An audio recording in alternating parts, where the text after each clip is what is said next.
Hey guys, we're here with part 2 of scripted relationships. We got some good engagement on the first part. I thought I would dive in a little bit deeper on the main subject today of how to really discern maybe a more organic relationship from a scripted relationship, specifically in the realms of twin flames, soulmates, and karmics. Obviously, it's very cold here. I still chose to be outside in nature, actually in the same spot I filmed part 1. But it's freaking cold, so God bless this place. But we're gonna get this video out regardless. I guess the part where discernment really comes in is the fact that these scripted relationships can still be very similar to what you may deem as an organic one or as a very spiritual one, and that's more than likely because they are the same. Okay, when we encounter a scripted relationship or a karmic one, even, you may not necessarily need all these spiritual signs that people in the New Age community or spiritual community are usually looking for when looking for someone like their twin flame or their soulmate. And right off the bat, when you're looking for someone, whether it's just based on certain characteristics or you feel that need to be someone, right off the bat that should be a red flag that you're being unaware. But of course, you're not going to be able to be aware that you're being unaware unless you become aware, right? So you're not going to notice that, right? The fact that, hey, I'm looking for a person and I have this intense desire to be with a person, and I was there. I've been through that. It's a normal part, I feel, of someone that comes in here with a higher desire to love or to express that form of love. But really what we're looking for is ourselves, right? We're looking to love ourselves. We're looking to give ourselves what we didn't get from that childhood age, because we may have been traumatized, more than likely very early on, and that caused us to fragment our senses of self, and we have to really start claiming all our power back. But we try making up for that through relationships, or through seeking validation from people, or through various practices that give our power away and keep us unconscious, right? So I guess what I'm really talking about is that's the first red flag. Another potential observation you may have when in these sort of relationships is that you may be experiencing synchronicities. You may be seeing the number of combinations. You may be getting dreams of them, and I spoke a little bit about this in part 1. When it comes to synchronicities, when it comes to numbers in general, it's very important that you establish a very good connection to your higher self and to source, and that you make that this distinction or that intention, you create that intention for yourself to only really communicate with those aspects of yourself, right? Source is yourself, your higher self is yourself, which is part of source, and then you have that trifecta. There's a lot of emphasis in the spiritual community around spiritual guides, around other angelic beings, around even entities that some people work with. Now, in my opinion, that's very dangerous, because if you're not a very astute practitioner of astral travel, or a very aware and informed individual of what exists outside of this realm, and of the entities you may be dealing with, it's very easy for those entities to really be a form of false light, manipulating you, because they can also influence our material realm through numbers. It's very easy for them. A specific example is a guy on YouTube, 434. Okay, the numbers he sees throughout his life are all surrounding 434, or not all, but very many, and they play a large part in his life. And it's as a result of him communicating with these entities called machine elves through mushrooms, right? Now, the problem with that is he asked one time to see their form, to look at them. Now, let it be known that their messages are very much full of love, and that's what they really inform people about. Try to remind them of four, standing for love, 4 letters in love, joy, 3 letters in joy, and then hope, 4 letters in hope. So 434. That's, I guess, what they came up with. But again, these beings, of course, can have a very loving message, and we've seen that with many channelers throughout the community, where they have this very loving message, and it's very feel good, just like you can see in certain movies on whether it's Netflix or in Hollywood. The title even says feel good. It makes you feel good, but the programming behind it is very manipulative, has a deeper motive, a hidden intention, right? Now, so can these beings, right? So getting back to the example, the specific person dealing with these beings asked to see their true form, and they very much shied away, like, oh, don't look at us, you're not allowed to look at us. Now, automatically that should be a red flag, because why shouldn't I be able to see your true form? What's wrong with me asking such a question? You know, and for you to react in such a way is a bit suspicious. And more than likely, you see this in cases of alien manipulation, in cases where people will ask these entities, oh, let me see how you really look, let me see, you know, your form, and they hide it because it's a very hideous form. It's a very it's revealing, very revealing form that will show exactly who they are, aka reptilians, aka insectoids, aka machine-like beings, greys.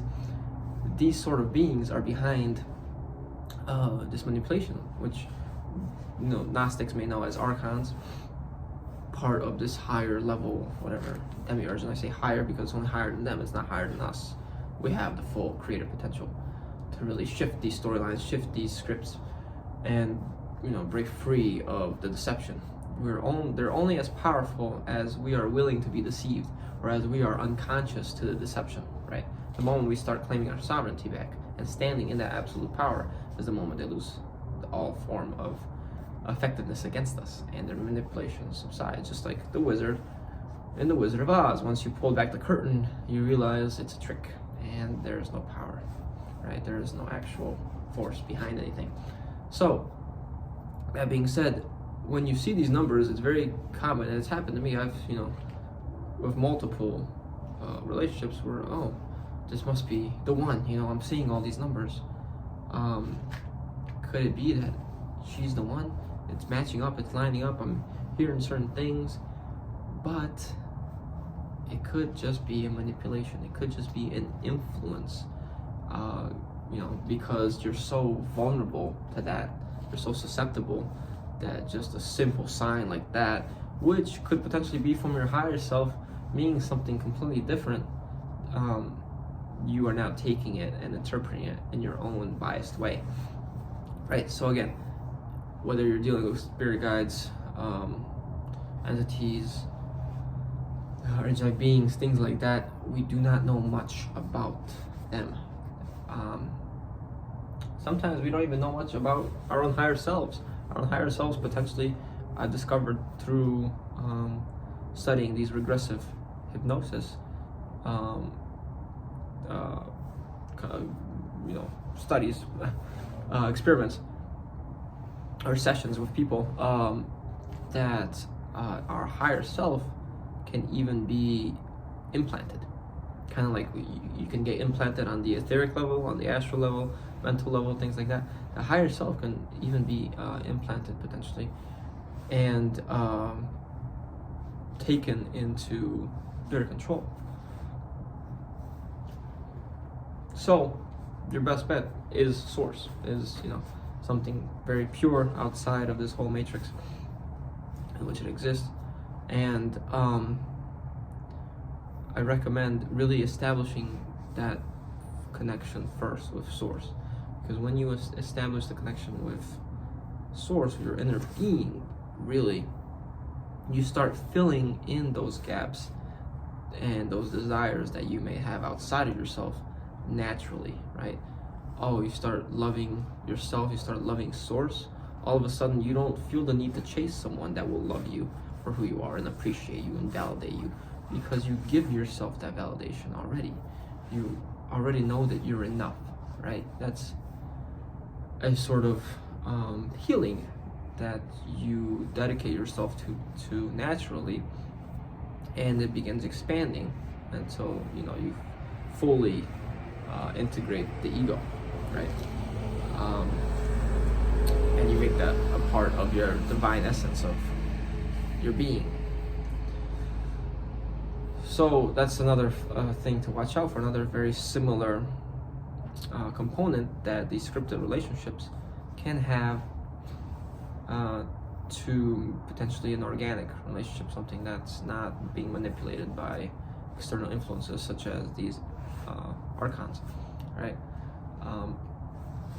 And for the people that came in here with this higher expression of love and they are more conscious, more awake, don't settle for people that aren't on your level, because that more than likely will be a manipulation.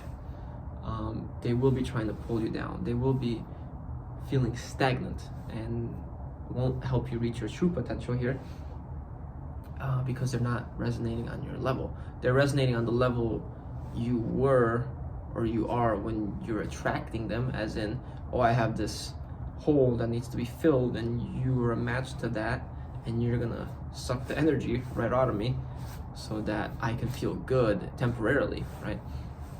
But again, these relationships will start with love bombing, with stroking your ego, making you feel good temporarily, but it's just to reel you in, right? And then when they get you, they pull away, or they don't give you what you want anymore, or they lead you on, and you're effectively being used, right? You're being distracted from your true purpose, your true path, which is to heal, really, than to get out of here, to detach from everything. So you have to be fully okay with never finding someone. I think that's what's really worked for me and helping me rediscover my peace, is that you really need to be fully okay by yourself, and only then can you potentially attract someone of that high vibration towards you that will naturally give you what you deserve and what you are, now that you've created boundaries for yourself. You're not in a vulnerable state anymore where you may be soft-spoken, or you don't have the ability to stand up for yourself, and you may be over-giving of your energy, because these entities see that and they say, oh, where's our next easy victim, right? They don't go for people that are awake or that are sovereign, that are in their power, because that's a waste of the energy that they already don't have. So they're going to pursue easy targets, right? They're just like hyenas. They're not like a lion. They're looking for easy victims, because they're not powerful themselves, right? And like in the movie The Adjustment Bureau, that relationship was scripted, but then the script had changed. Yet they were still feeling remnants of each other, and they went after each other against all odds. Didn't really necessarily reflect a lot of what I'm saying here, but it was kind of like this detachment and surrendering of everything, of every other part of the script, which proved to the chairman that they were willing to pursue free will rather than a storyline, right? So that's something to be aware of. Those are 3 things that I considered very similar. Another thing I guess you can add is that a karmic relation or description can seem very similar to a scripted, or can be defined very similarly to a scripted relationship. So automatically that can probably be placed in that category. But even something like a twin flame or a soulmate, when you think about what a twin flame could potentially really be, two flames burn very quickly, and flames create chaos unless it's a very controlled environment. Or even the twin soul.